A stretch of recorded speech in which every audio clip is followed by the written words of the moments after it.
Chapter 1, Introduction. The man who thought his way into partnership with Thomas A. Edison. Truly, thoughts are things, and powerful things at that, when they are mixed with the definiteness of purpose, persistence, and a burning desire for their translation into riches or other material objects. A little more than 30 years ago, Edwin C. Barnes discovered how true it is that men really do think and grow rich. His discovery did not come out at one sitting. It came little by little, beginning with a burning desire to become a business associate of the great Edison. One of the great characteristics of Barnes's desire was that it was definite. He wanted to work with Edison, not for him. Observe carefully the description how he went about translating this desire into reality, and you'll have a better understanding of the 13 principles which lead to riches. When this desire, or impulse of thought, first flashed into his mind, he was in no position to act upon it. Two difficulties stood in his way. He didn't know Mr. Edison, and he did not have enough money to pay his railroad fare to Orange, New Jersey. These difficulties were sufficient to have discouraged the majority of men from making any attempt to carry out the desire. But this was no ordinary desire. He was so determined to find a way to carry out his desire that he finally decided to travel by blind baggage rather than to be defeated. To the uninitiated, this means he went to East Orange on a freight train. He presented himself at Mr. Edison's laboratory and announced he had come to go into business with the inventor. In speaking of the first meeting between Barnes and Edison years later, Mr. Edison said, "He stood there before me, looking like an ordinary tramp, but there was something in the expression of his face which conveyed the impression that he was determined to get what he had come after. I had learned from years of experience with men that when a man really desires a thing so deeply that he's willing to stake his entire future on a single turn of the wheel in order to get it, he's sure to win. I gave him the opportunity he asked for because I saw he had made up his mind to stand by until he succeeded. Subsequent events proved that no mistake was made." Just what young Barnes said to Mr. Edison on that occasion was far less important than that which he thought. Edison himself said so. It could not have been the young man's appearance which got him his start in the Edison office, for that was definitely against him. It was what he thought that counted. If the significance of this statement could be conveyed to every person who reads it, there would be no need for the remainder of this book. Barnes did not get his partnership with Edison on his first interview. He did get a chance to work in the Edison offices at a very nominal wage, doing work that was unimportant to Edison, but most important to Barnes, because it gave him an opportunity to display his merchandise, where his intended partner could see it. Months went by. Apparently nothing happened to bring the coveted goal which Barnes had set up in his mind as his definite major purpose. But something important was happening in Barnes' mind. He was constantly intensifying his desire to become the business associate of Edison. Psychologists have correctly said that when one is truly ready for a thing, it puts in its appearance. Barnes was ready for a business association with Edison. Moreover, he was determined to remain ready until he got that which he was seeking. He did not say to himself, what's the use? I guess I'll change my mind and try for a salesman's job. But he did say, I came here to go into business with Edison, and I'll accomplish this end if it takes the remainder of my life. He meant it.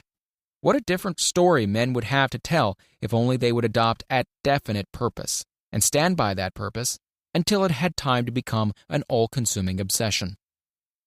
Maybe young Barnes did not know it at the time, but his bulldog determination, his persistence in standing back of a single desire, was destined to mow down all opposition and bring him the opportunity he was seeking.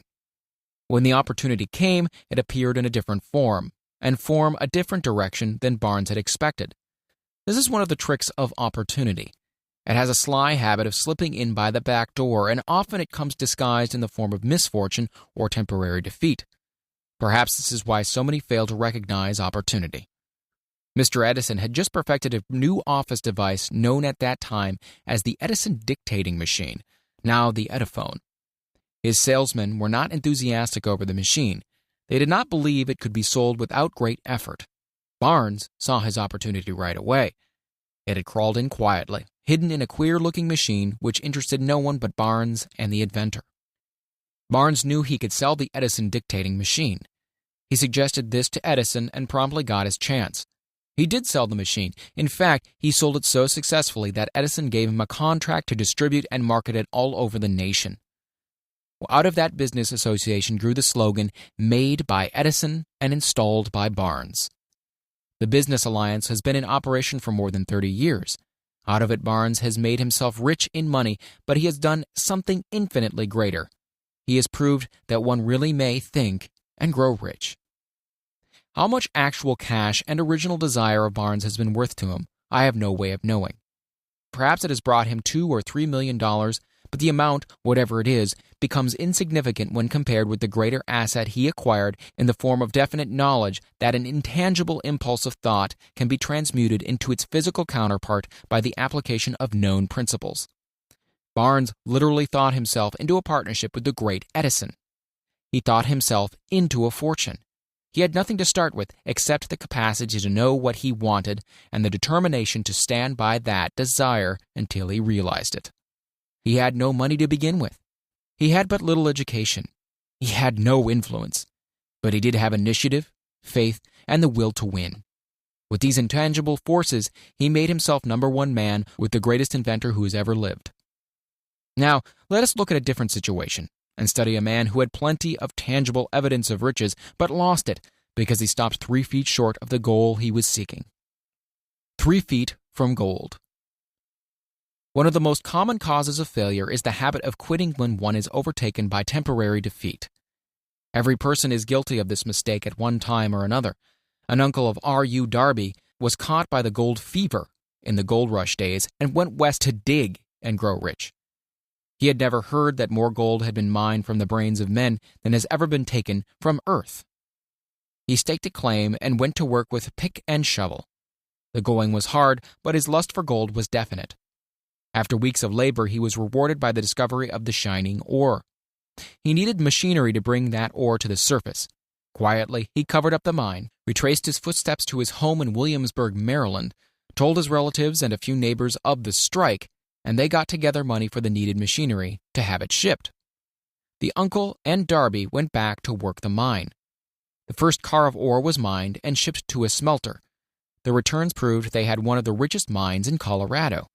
A few more cars of that ore would clear the debts. Then would come the big killing in profits.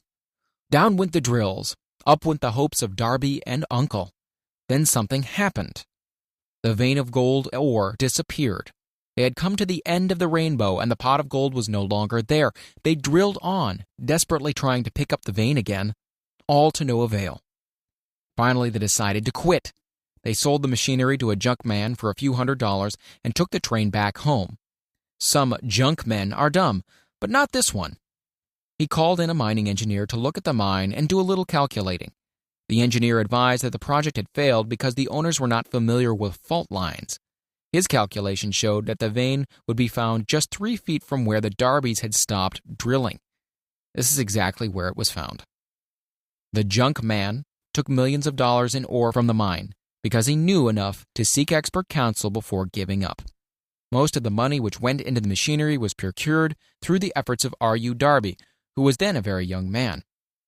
The money came from his relatives and neighbors because of their faith in him. He paid back every dollar of it, although he was years in doing so.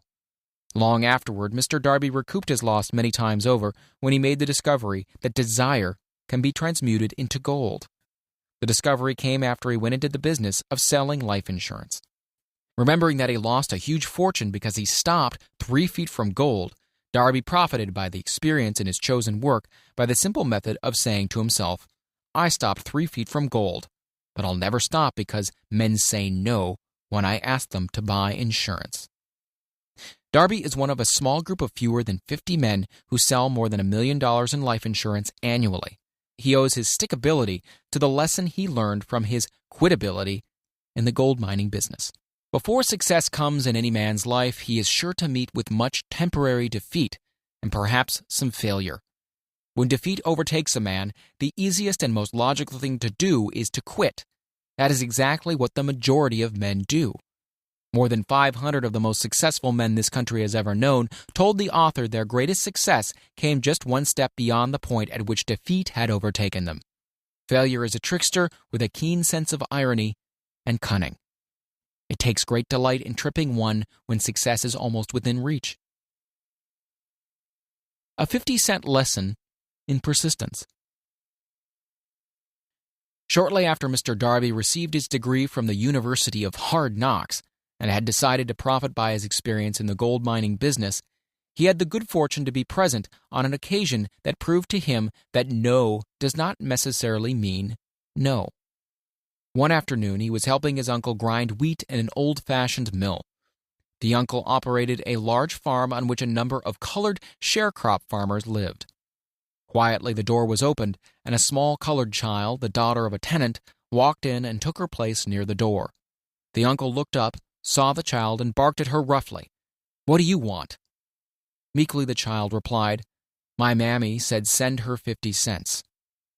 "I'll not do it," the uncle retorted. "Now you run on home." "Yes, sir," the child replied. But she did not move.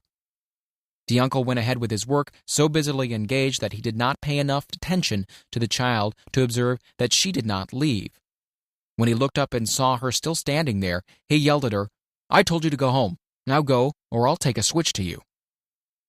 The little girl said, "Yes, sir," but she did not budge an inch. The uncle dropped a sack of grain he was about to pour into the mill hopper, picked up a barrel staff, and started toward the child with an expression on his face that indicated trouble. Darby held his breath. He was certain he was about to witness a murder. He knew his uncle had a fierce temper. He knew that colored children were not supposed to defy white people in that part of the country. When the uncle reached the spot where the child was standing, she quickly stepped forward one step, looked into his eyes, and screamed at the top of her shrill voice, "My mammy's got to have that 50 cents. The uncle stopped, looked at her for a minute, then slowly laid the barrel staff down on the floor, put his hand in his pocket, took out $50 and gave it to her.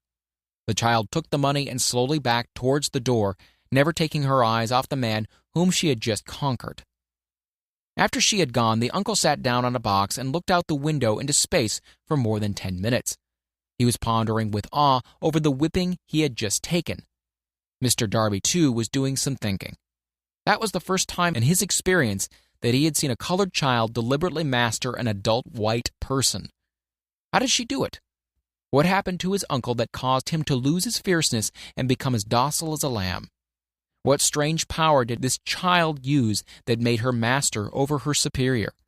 These and other similar questions flashed into Darby's mind, but he did not find the answer until years later when he told me the story. Strangely, the story of this unusual experience was told to the author in the old mill on the very spot where the uncle took his whipping. Strangely, too, I had devoted nearly a quarter of a century to the study of the power which enabled an ignorant, illiterate colored child to conquer an intelligent man. As we stood there in that musty old mill, Mr. Darby repeated the story of the unusual conquest and finished by asking, "What can you make of it? What strange power did that child use that so completely whipped my uncle?" The answer to this question will be found in the principles described in this book.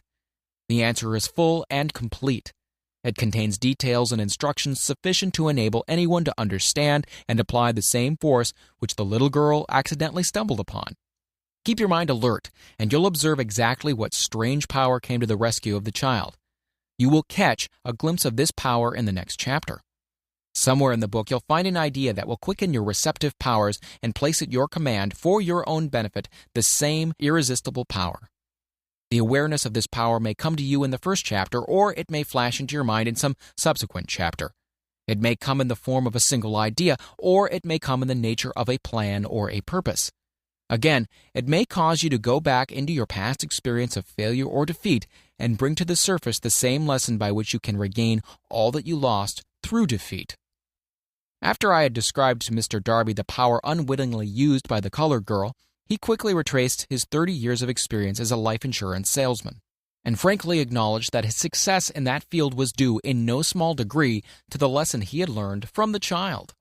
Mr. Darby pointed out, "Every time a prospect tried to bow me out without buying, I saw that child standing there in the old mill, her big eyes glaring in defiance, and I said to myself, I've got to make this sale. The better portion of all sales I have made were made after people had said no. He recalled, too, his mistake in having stopped only 3 feet from gold. But, he said, that experience was a blessing in disguise. It taught me to keep on keeping on, no matter how hard the going may be, a lesson I needed to learn before I could succeed in anything. This story of Mr. Darby and his uncle, the colored girl and the gold mine, doubtless will be read by hundreds of men who make their living by selling life insurance. And to all of these, the author wishes to offer the suggestion that Darby owes to these 2 experiences his ability to sell more than $1 million of life insurance every year. Life is strange and often imponderable. Both the successes and failures have their roots in simple experiences. Mr. Darby's experiences were commonplace and simple enough, yet they held the answer to his destiny in life. Therefore, they were as important to him as life itself. He profited by these 2 dramatic experiences because he analyzed them and found the lesson they taught. But what of the man who has neither the time nor the inclination to study failure in search of knowledge that may lead to success? Where and how is he to learn the art of converting defeat into stepping stones to opportunity? In answer to these questions, this book was written. The answer called for a description of 13 principles, but remember as you read, the answer you may be seeking to the questions which have caused you to ponder over the strangeness of life may be found in your own mind through some idea, plan, or purpose which may spring into your mind as you read. One sound idea is all one needs to achieve success. The principles described in this book contain the best and the most practical of all that is known concerning ways and means of creating useful ideas. Before we may go any further in our approach to the description of these principles, we believe you are entitled to receive this important suggestion. When riches begin to come, they come so quickly in such great abundance that one wonders where they have been hiding during all those lean years. This is an astounding statement, and all the more so when we take into consideration the popular belief that riches come only to those who work hard and long. When you begin to think and grow rich, you will observe that riches begin with a state of mind, with definiteness of purpose, with little or no hard work. You and every other person ought to be interested in knowing how to acquire that state of mind which will attract riches. I spent 25 years in research analyzing more than 25,000 people because I too wanted to know how wealthy men became that way. Without that research, this book could not have been written. Here take notice of a very significant truth, viz., the business depression started in 1929 and continued on to an all-time record of destruction until sometime after President Roosevelt entered office. Then the depression began to fade into nothingness. Just as an electrician in a theater raises the light so gradually that darkness is transmuted into light before you realize it, so did the spell of fear in the minds of the people gradually fade away and become faith. Observe very closely as soon as you master the principles of this philosophy and begin to follow the instructions for applying those principles.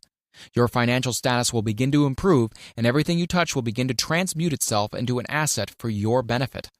Impossible? Not at all. One of the main weaknesses of mankind is the average man's familiarity with the word impossible. He knows all the rules which will not work. He knows all the things which cannot be done. This book was written for those who seek the rules which have made others successful and are willing to stake everything on those rules. A great many years ago, I purchased a fine dictionary. The first thing I did with it was to turn the word impossible and neatly clip it out of the book. That would not be an unwise thing for you to do. Success comes to those who become success conscious. Failure comes to those who indifferently allow themselves to become failure conscious. The object of this book is to help all who seek it to learn the art of changing their minds from failure consciousness to success consciousness. Another weakness found in altogether too many people is the habit of measuring everything and everyone by their own impressions and beliefs. Some who will read this will believe that no one can think and grow rich. They cannot think in terms of riches because their thought habits have been steeped in poverty, want, misery, failure, and defeat. These unfortunate people remind me of a prominent Chinese person who came to America to be educated in American ways. He attended the University of Chicago. One day, President Harper met this young Oriental on the campus, stopped to chat with him for a few minutes, and asked what had impressed him as being the most noticeable characteristic of the American people. "Why," this Chinese man exclaimed, "the queer slant of your eyes. Your eyes are off slant." What do we say about the Chinese? We refuse to believe that which we do not understand. We foolishly believe that our own limitations are the proper measure of all limitations. Sure, the other fellow's mans are off slant because they are not the same as our own. Millions of people look at the achievements of Henry Ford after he had arrived and envy him because of his good fortune, or luck, or genius, or whatever it is they credit for Ford's fortune. Perhaps one person in every 100,000 knows the secret of Ford's success, and those who do know are too modest or too reluctant to speak of it because of its simplicity. A single transaction will illustrate the secret perfectly. A few years back, Ford decided to produce his now famous V8 motor. He chose to build an engine with the entire 8 cylinders cast in one block and instructed his engineers to produce a design for the engine. The design was placed on paper, but the engineers agreed to a man that it was simply impossible to cast an 8-cylinder gas engine block in one piece. Ford said, "Produce it anyway." "But," they replied, "it's impossible." "Go ahead," Ford commanded, "and stay on the job until you succeed, no matter how much time is required." The engineers went ahead. There was nothing else for them to do, if they were to remain on Ford's staff, that is. 6 months went by, nothing happened. Another 6 months passed, and still nothing happened. The engineers tried every conceivable plan to carry out the orders, but the thing seemed out of the question. Impossible. At the end of the year, Ford checked with his engineers, and again they informed him that they had found no way to carry out his orders. "Go right ahead," said Ford. "I want it, and I'll have it." They went ahead, and then, as if by a stroke of magic, the secret was discovered. The Ford determination had won once more. This story may not be described with minute accuracy, but the sum and substance of it is correct. You who wish to think and grow rich, the secret of the Ford millions, if you can. You will not have to look very far. Henry Ford is a success because he understands and applies the principles of success. One of these is desire, knowing what one wants. Remember this Ford story as you read and pick out the lines in which the secret of this stupendous achievement have been described. If you can do this, if you can lay your finger on the particular group of principles which made Ford rich, you can equal his achievements in almost any calling for which you're suited. You are the master of your fate, the captain of your soul, because... When Henry wrote the prophetic lines, "I am the master of my fate, I am the captain of my soul," he should have informed us that we are the masters of our fate, the captains of our souls, because we have the power to control our thoughts.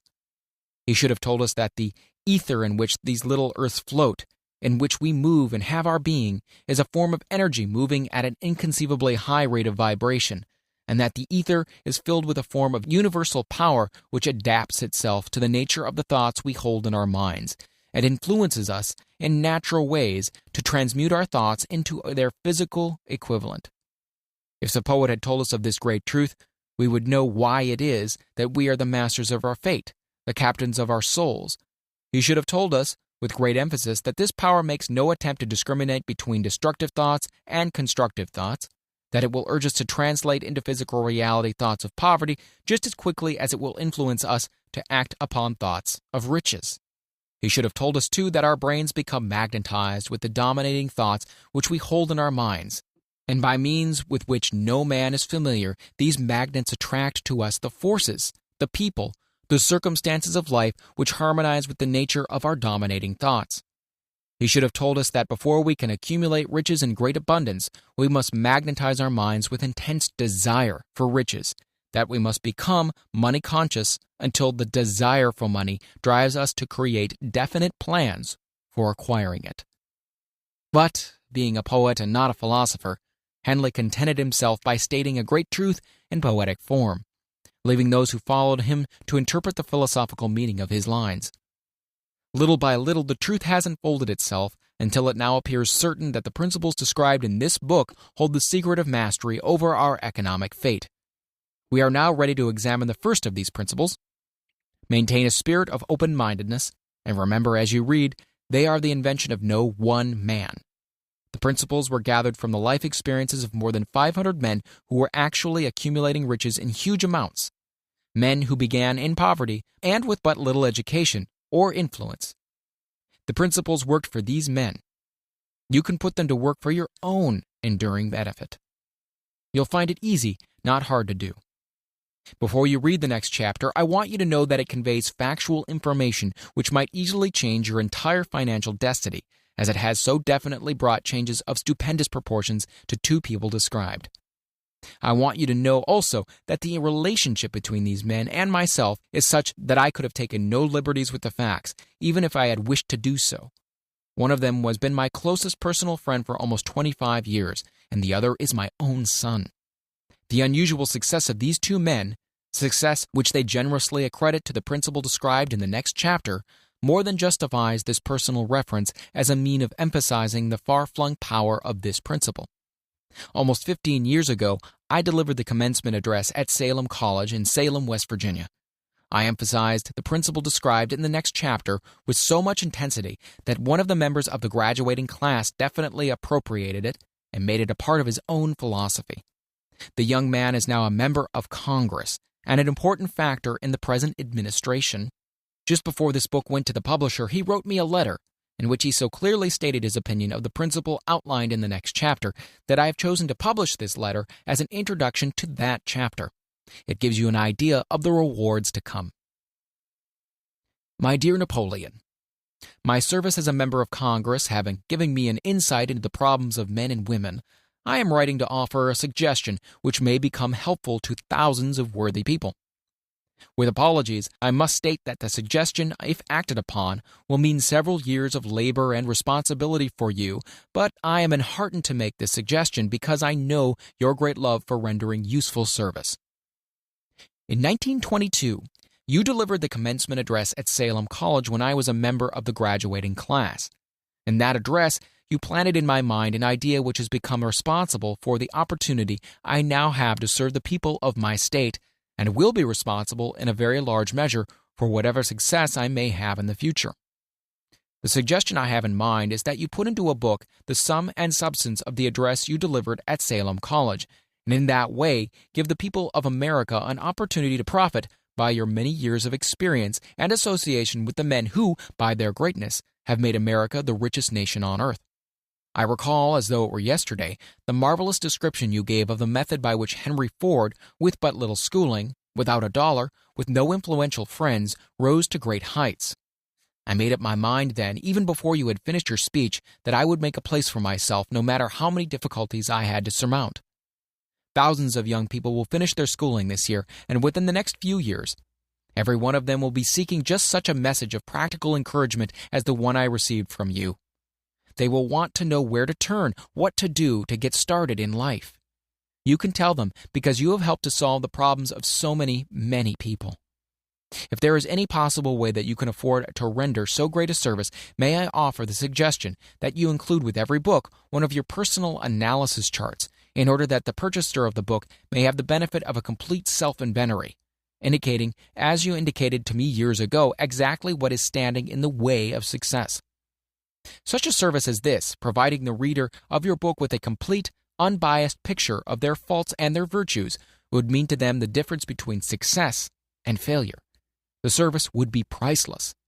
Millions of people are now facing the problems of staging a comeback because of the Depression. And I speak from personal experience when I say I know these earnest people would welcome the opportunity to tell you their problems and to receive your suggestions for the solution. You know the problems of those who face the necessity of beginning all over again. There are thousands of people in America today who would like to know how they can convert ideas into money. People who must start at scratch, without finances, and recoup their losses. If anyone can help them, you can. If you publish this book, I would like to own the first copy that comes from the press, personally autographed by you. With best wishes, believe me, cordially yours, Jennings Randolph.